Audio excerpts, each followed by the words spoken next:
untuk mengusik hati kita pada malam hari ini akan bercerita tentang masalah syiar Islam yang terbesar. Salah satu di antaranya adalah muadzin atau kumandang azan. Itu syiar yang paling besar, ditandai dengan masuknya waktu sholat adalah dengan mengumandangkan azan.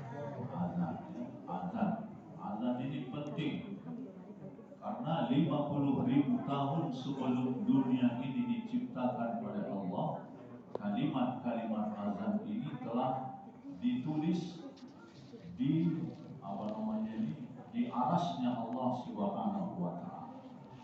Telah dituliskan di sana kalimat-kalimat azan ini. Walaupun kalimat-kalimat ini dikumandangkan setelah datangnya perintah melakukan ibadah sholat ini. Sewaktu Nabi telah hijrah ke Madinah, maka Nabi bermusyawarah dengan para sahabat, apa kira-kira tanda untuk memasuki waktu sholat ini ditandai dengan apa? Nabi meminta pendapat kepada para sahabat. Nabi sebenarnya sudah tahu, tapi inilah hebatnya Nabi ini mengajak bermusyawarah.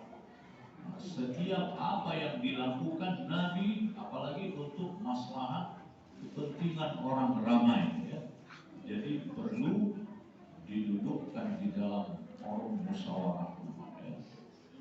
Wa hum syura bainahum. Nabi ini senantiasa bila memutuskan atau bila mengambil satu keperluan tentang agama ini, maka Nabi mengajak para sahabat untuk duduk bermusyawarah. Bukan berarti Nabi tidak tahu, kan? Tapi inilah kehebatan dari syariat Islam ini untuk mengajak duduk bersama untuk kepentingan atau maslahat umat atau kepentingan orang ramai. Jadi ditanya oleh Nabi satu persatu para sahabat ini duduk di dalam majelis musyawarah. Nabi tanya, ya? Maka ditanya oleh Nabi, kamu macam mana? Ya? Ditanyalah para sahabat ini. Ada yang mengatakan kalau tiba waktunya sholat ini, maka kita pukullah bunyikan lonceng. Jadi lonceng ini menyerupai di luar dari agama Islam ini. Ada yang mengusulkan bakar api, ya? Bikin api, menyerupai agama di luar agama Islam. Ada Majusi, ada Yahudi, dan ada Nasrani. Lonceng, ada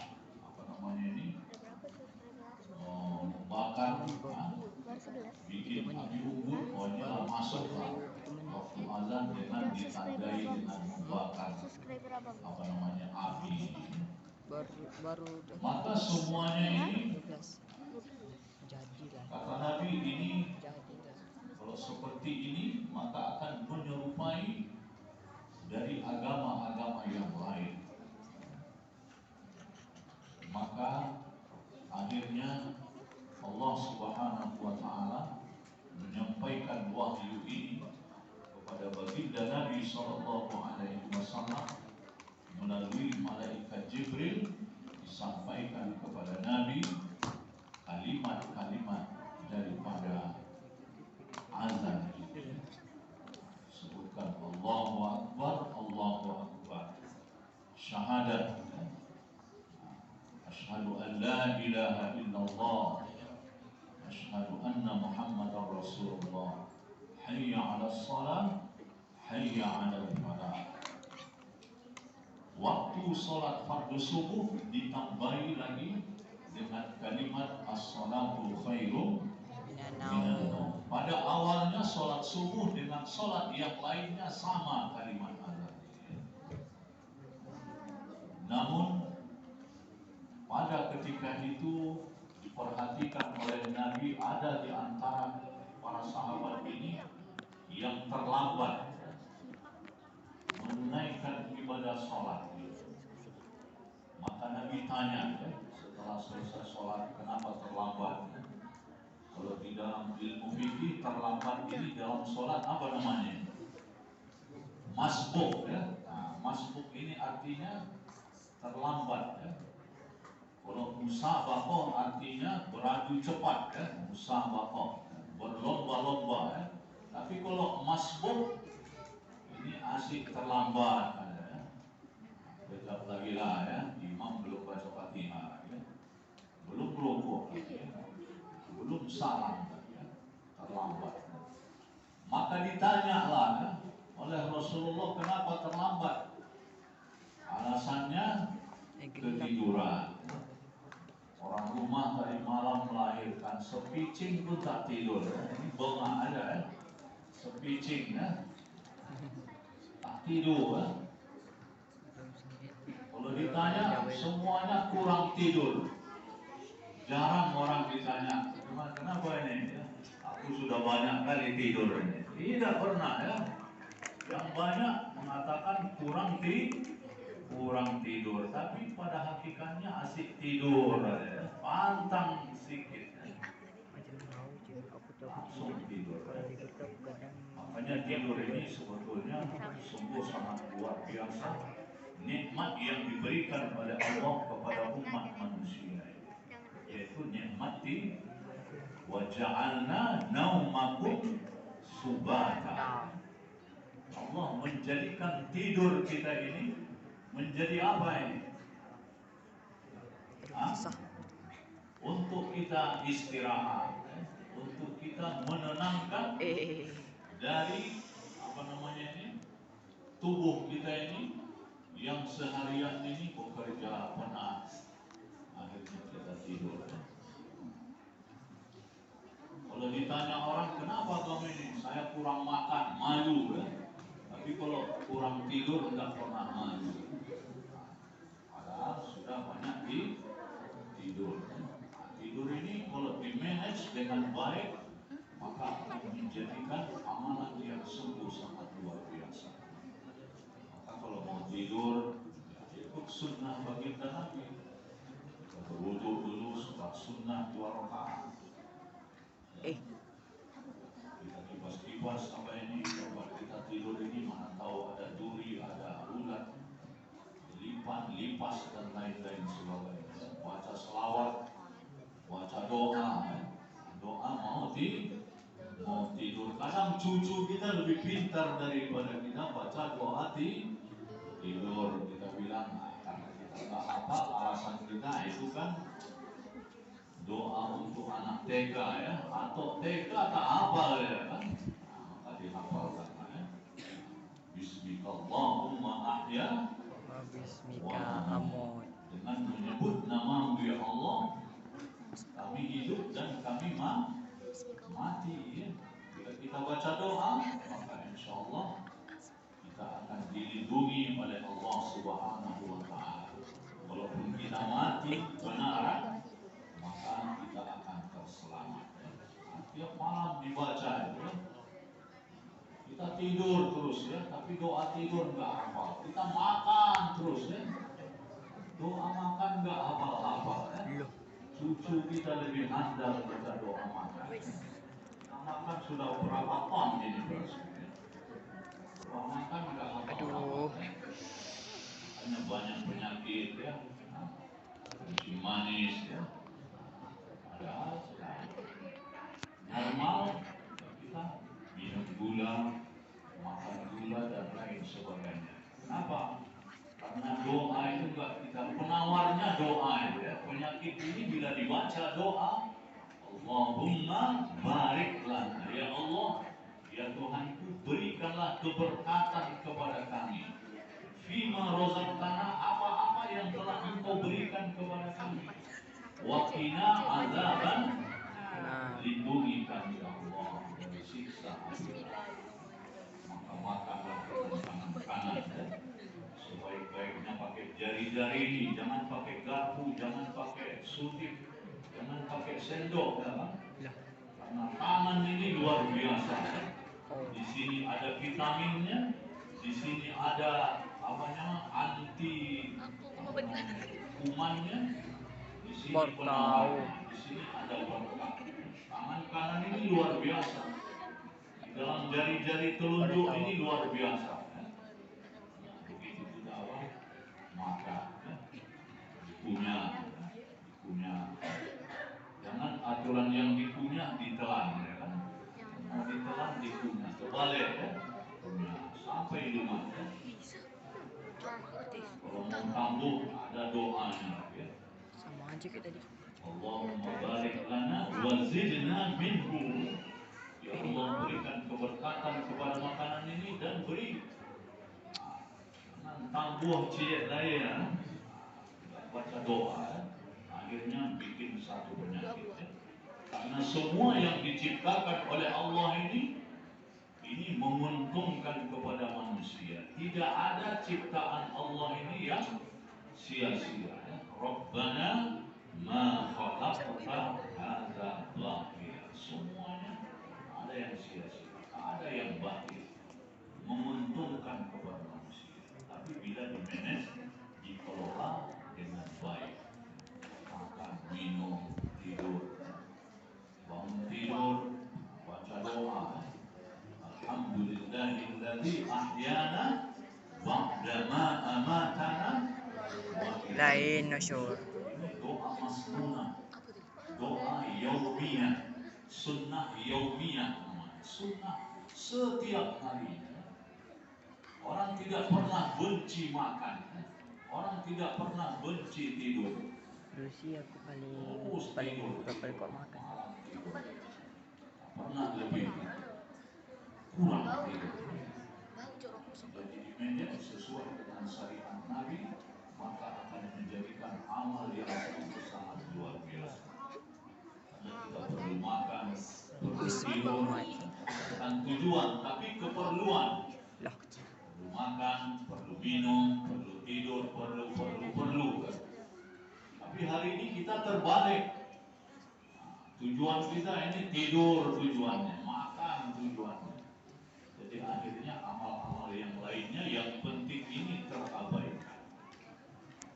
Jadi azan adalah tanda masuknya waktu sholat, kumandangkan azan. Waktu subuh ditambahi dengan as-sholatu khairum minan minan naum. Kemarin ada surat edaran Kementerian Agama untuk ditata ya, volume apa ini sound system ini ya. Toa ini merek ya, ini dari Jepang ya. Luar biasa ya. Yang punya toa pabrik toa ini pahalanya besar ya. Hari ini menjadi polemik ya. Menjadi apa ya? Boleh ya. Ya, suaranya kalau muadzin itu memang suaranya mesti yang bagus kan? Maka ada musabaqah muadzin ya. Ustaz ini ya sehari ya bikin perlombaan azan, mana yang terbaik itulah yang mengumandangkan azan. Volume ini bagus ya, amplinya bagus ya. Orang yang azannya bagus ya. Jangan ampli kita maafnya besaran juga lipas di dalamnya ya. Suara yang bagus ya. Kalau suaranya bagus, sound systemnya bagus, pasti menyentuh hati orang yang mendengarkan. Hari ini kan dibilang menjadi polemik, menjadi apa ya? Terlalu kita toleran ya. Sebetulnya bukan itu toleran itu. Bagaimana kita menata dengan apik, karena kalimat-kalimat azan ini kalimat yang paling mulia, kalimat yang diwahyukan oleh Allah kepada baginda Nabi melalui perantaraan malaikat Jibril telah tertulis di atas 50.000 tahun sebelum diciptakan dunia. Sudah ada tulisan kalimat-kalimat azan. Apa pula hari ini disamakan, dianalogikan dengan suara ini, suara itu. Otak kita yang sudah rusak. Maka untuk itu kalimat azan ini menguntungkan. Banyak orang testimoninya, pengakuannya, yang mendengar azan mendapatkan hidayah. Keluar bentar. Belum. Sehingga binatang sekali apabila mendengar azan dia luar biasa. Anjing itu mendengar azan dia, woi, luar biasa. Ada yang menyebutkan setan itu masuk ke dalam perut anjing ini. Maka dia sedih dia mendengarkan kalimat azan. Kenapa pula ada orang bilang hari ini, kalimat ini sama dengan anjing menggonggong. Luar biasa ya. Jadi untuk itu perlu perhatian tentang kalimat azan ini. Kalimat azan yang paling besar dikumandangkan. Azan ini kan memanggil, artinya ya, memanggil orang untuk datang menunaikan sholat. Kumandangkan azan. Yang terbesar memanggil. Yang lainnya boleh disunnahkan ya. Lahir bayi dikumandangkan azan di telinga ya. Tapi taklah pakai mikrofon ini ya, pelan-pelan ya. Suami fardu kifayah mengazankan anak bayi yang baru lahir ya. Jangan ini ada orang tapi tak di sini lah ya. Lahir anak jadi suruh dia pula bini dia anak apa azankan. Tolonglah adik yang azankan. Abang lah kan sunnahnya laki-laki. Abang lagi kumat ini, lagi batuk ya kan. Alasannya batuk ya. Walaupun batuk azan lah ya. Alasannya batuk ternyata karena jahilnya tidak memahami kalimat azan ya. Apa boleh buat sudah terlanjur ya kan. Lahir anak sunnah fardu kifayah suami ini mengumandangkan azan di telinga. Orang bilang kan sunnah. Ya sunnah ini perintah Allah dan Rasulnya disebut dengan sunnah. Hukumnya apa? Fardu kifayah. Sebelum dia mendengar kalimat-kalimat yang lain, dengarkan kalimat azan. Lahir diazankan. Telinga kanan, telinga kiri, kumandangkan azan. Sama ada laki-laki atau perempuan, azan dan qomat. Diazankan dan dikomatkan. Sebagian pendapat di tengah masyarakat kita, kalau anak laki-laki azan, kalau anak perempuan cukup ada iqamat. Tidak ya. Perintahnya azan dan iqamat. Baik itu anak laki-laki dan anak perempuan, kalau lahir kumandangkan azan. Dicukur rambut dia, marhaban, dipanggil ibu-ibu ya. Bapak-bapak ini kumandangkan puji-pujian kepada baginda Nabi Sallallahu Alaihi Wasallam. Jangan lahir anak, panggillah organ tunggal ya kan. Nyanyinya tenda biru ya, jatuh bangun ya, jatuh enggak bangun-bangun lagi ya. Bacakan selalu, memandangkan azan pelan di telinga kanan dan telinga kiri.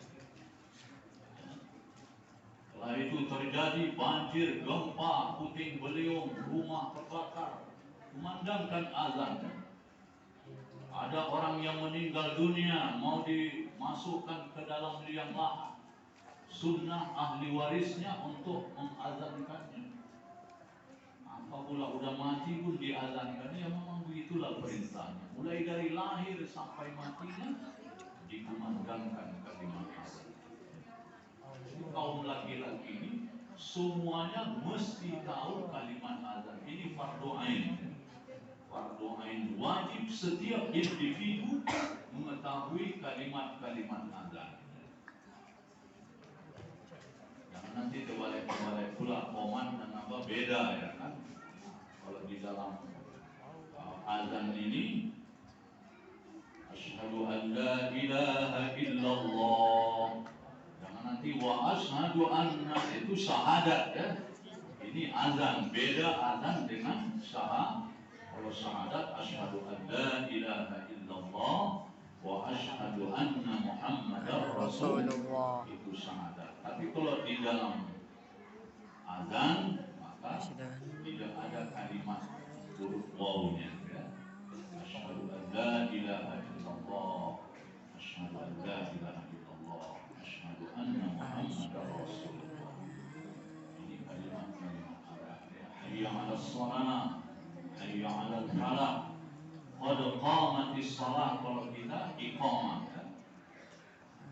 Qomat itu namanya iqamah, untuk mendirikan sholat. Ada jeda waktu antara azan dan qamah, ada interval waktu, ada apa namanya itu? Apa namanya?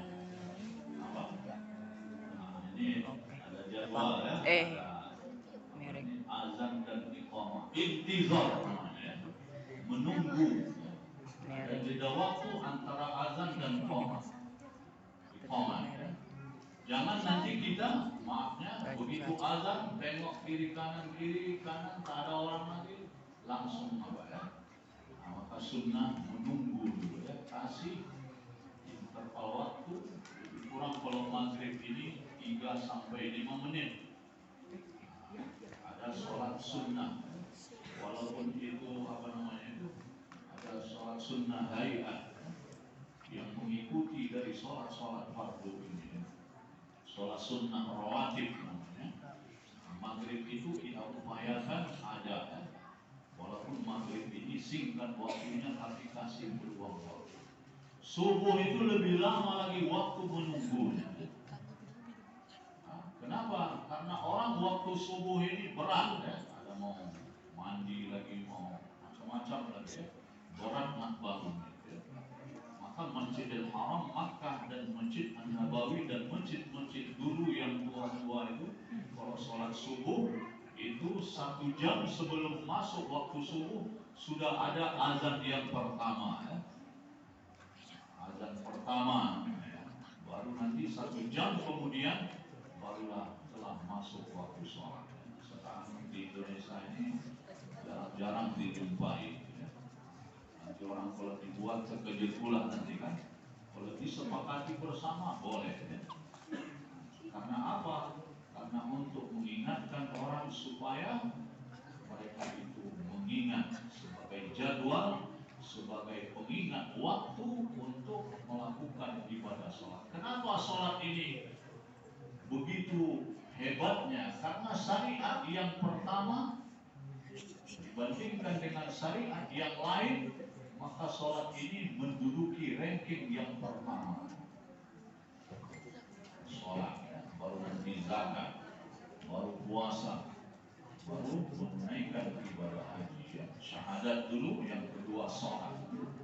Kedudukan sholat dengan zakat ini luar biasa. Ya. Di dalam Al-Quran antara sholat dengan zakat itu ada sekitar 37 ayat-ayat suci Al-Quran yang menggandengkan antara sholat dan zakat. Aqimus sholat wa atuz zakat. Dirikan sholat dan tunaikan zakat. Begitu pentingnya sholat menduduki peringkat yang pertama. Jadi peristiwa Isra Mi'raj ini untuk bagaimana umat manusia ini yang mana pada awalnya Ustaz Saiful bahwasanya perintah ibadah sholat ini perintah yang sangat besar. Sholat ini menduduki peringkat yang pertama di dalam syariat Islam, akan menentukan amal ibadah yang lainnya. Bila sholat ini dilakukan dengan baik, tapi akan tertunda amal ibadah yang lainnya bila dicek, disoal siasati, sholat ini diaudit, maka bila kurang maka akan tertahan amal ibadah yang lain. Maka disebut disebutkanlah di dalam sabda Nabi, inna awwalu ma yuhasabu bihil abdu min amalihi yawmal qiyamati as-salat atau salatuhu. Sesungguhnya yang pertama sekali nanti di akhirat dihisab, dihitung dari semua amal manusia ini, yaitu yang pertama dilihat sholat. Idza saluhat, apabila sholat ini baik, maka akan baiklah amal ibadah yang lain. Tapi kalau sholat ini cacat, ada rusak, mungkin syarat rukunnya tidak sempurna, maka akan berefek kepada ibadah-ibadah yang lain. Hari ini kita sholat, suami sholat, istri sholat, anak pula tak mau sholat. Ada suami sholat, istri tak mau sholat. Ada kadang istri sholat, suami pula tak mau sholat. Kalau di sini tak ada, ya. Suaminya ayah nak bangun, tapi kalau main batu laca, ya tahan, ya. Hitam ini, lepas hari raya Cina, hari raya Keling, hari raya apa, asik main batu laca. Tapi begitu disuruh sholat, kejap lagi lah, awak ini macam ustazah pula, kata dia sama istri. Bukan perkara ustazah, ya. Padahal ini tanggung jawab suami, ya. Maka istri ini di Indonesia ini, harta ini sebetulnya ada harta hukum kompilasi di dalam agama Islam, ya. Diatur, ya, bagi dua dulu. Kenapa? Karena banyak istri ini mengambil alih pekerjaan suaminya. Kadang sholat suaminya pun disuruh oleh istrinya. Padahal sebenarnya suami ini yang menyuruh istri. Ya. Aturannya ini di luar rawa, ya. Maka perintah sholat. Kadang maaf bapak dan ibu, ya, kalau anak kita sakit, sekarang musim batuk, musim demam, ya, nah apa virus, ya, ini Omikron lagi, ya, mana Omikron, ya. Kita gelisah, ya, kalau kena virus itu, masya Allah, ya. Tapi kadang kena anak kita ini virus nggak mau sholat, ini nggak pernah gelisah, nggak pernah kita bawa dokter spesialis. Kenapa lah anak ini nggak mau sholat, ya. Kadang-kadang bapak-bapak disuruhnya anaknya sholat, semua pilih sholat, ya. Bapaknya asik nonton sinetron aja, datang anak sinetron, bapak nggak sholat, bapak kan lain, ya. Apa lainnya? Bapak halangan. Kata Pak Ustadz, yang halangan itu emak-emak, mama, bukan bapak, ya. Kau ini lebih pintar pula dari bapak, ya. Bilang sama Pak Ustadz, ayah duluan makan garam dari Pak Ustadz, ya. Makan garam, ikan di laut itu duluan, ya. Kita karena kejadian kita, udah, maka ini wajib, ya. Perintah, ya. Kenapa? Disebutkan di dalam Al-Quran, wa'mur ahlaka bis-shalah. Suruhlah keluargamu, ya. Ahli keluarga kita ini, istri kita, anak kita, orang yang di bawah tanggung jawab kita, diperintahkan. Maka kita ajak orang untuk sholat. Kadang maaf datang jemaah ke rumah kita, ya Pak, kita ada majlis yang sangat besar di masjid, bikin iman dan amal soleh. Apa pula kau ngajak-ngajak aku Islamnya keluar KTP, ya. KTP-nya ada yang Islam, ya. Tapi ke masjid enggak datang. Ada di masjid Jabal Rahmah ditulis, ya. Kalau sandal kamu hilang di masjid itu perkara biasa, ya. Tapi yang dikhawatirkan itu sandal kamu tidak pernah nampak di masjid, ya. Kalau sandal hilang ke masjid datang biasa, ya.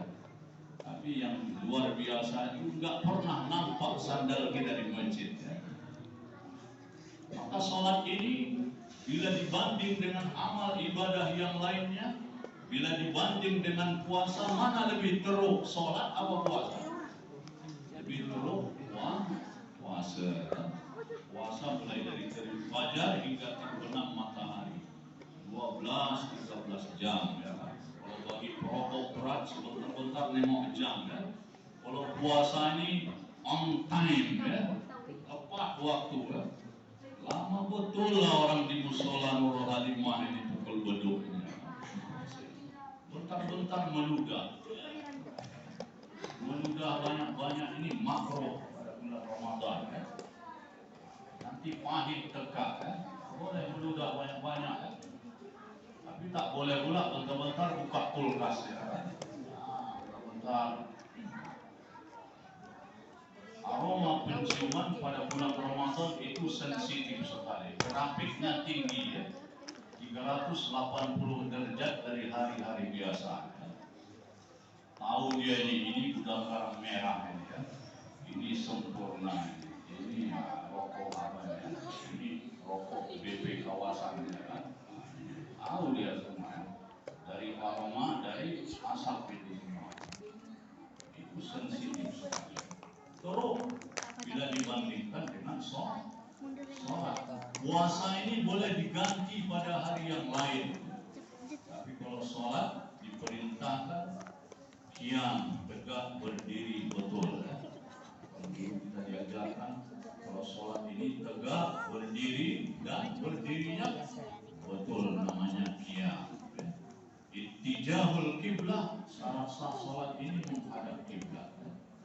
Suci badan, pakaian dan tempat dari najis dan hadas. Masuk waktu, menutup aurat. Sholat berdiri. Tidak mampu sholat berdiri, duduk. Ditawarkan dulu, ini perintah sholat ini berdiri. Nanti ada tunjuk tangan, saya sakit kaki Ustaz, ya udah duduk ya. Boleh duduk. Saya tak sanggup lagi duduk, boleh berbaring. Tak sanggup berbaring dengan isyarat. Tak sanggup lagi berarti mati lah udah ya. Wajib disolatkan walaupun maaf seumur hidup tidak pernah sholat. Sholatnya hanya 2 kali aja dalam 1 tahun, sholat Idul Fitri dan Idul Adha. Kalau sudah meninggal dunia wajib disolat, fardu kifayah mensolatkan. Karena dia sepakat kita orang ini tak pernah sholat, ini KTP-nya aja yang Islam ya. Campak aja ke laut, berdosa kaum lelaki di kampung ini. Kenapa? Karena ini fardu kifayah. Kalau sudah meninggal dunia orang, hilang semua keburukannya, munculkanlah kebaikannya. Minimal pada ketika dia matinya dibawa ke masjid. Walaupun seumur hidup nggak pernah datang ke masjid. Ya. Begitu dia meninggalnya, sunnah dibawa ke masjid. Maka kata Imam Al-Ghazali, biasakanlah sholat. Imam Syafi'i juga sebutkan, biasakanlah sholat di belakang apa namanya ini imam ya. Suatu saat kamu nanti akan sholat di depan imam. Disolatkan maksudnya ya. Biasakan jadi makmum. Lebih aman jadi makmum ketimbang jadi imam ya. Jangan berebut pula nak jadi imam, kadang dipecat orang, diberhentikan ya. Itu mantan Pak Imam tak ada ya. Udah mundur aja ya. Apalagi gigi sudah gigi palsu ya. Berhentilah jadi imam ya. Kalau suara putus-putus banyak saktahnya ya udahlah.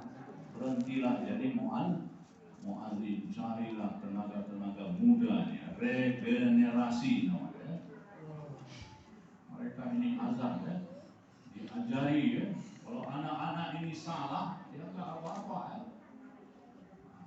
Yang susah itu yang sudah tua salah, ini bahaya ya. Kalau udah ini ya waktu belajar, wajar pantas dia salah ya. Kalau suatu saat nanti dia akan menjadi benar. Ya. Makanya belajar diajari. Ya. Jadi sholat ini tidak ada di dalam Al-Quran. Udah kalau udah sakit udah berhenti sholat ya. Tapi kalau puasa, kalau musafir boleh kamu tidak puasa, ditawarkan boleh dikodok pada hari yang lain, nanti diganti. Tapi sholat ini sakit pun di dalam perang sekalipun ada namanya sholat, apa namanya sholat dalam perang? Sholat khauf namanya. Ada syiddatil khauf, di dalam ketakutan ya, keadaan emergensi sekalipun wajib sholat. Begitu pentingnya sholat. Jadi kalau di dalam keluarga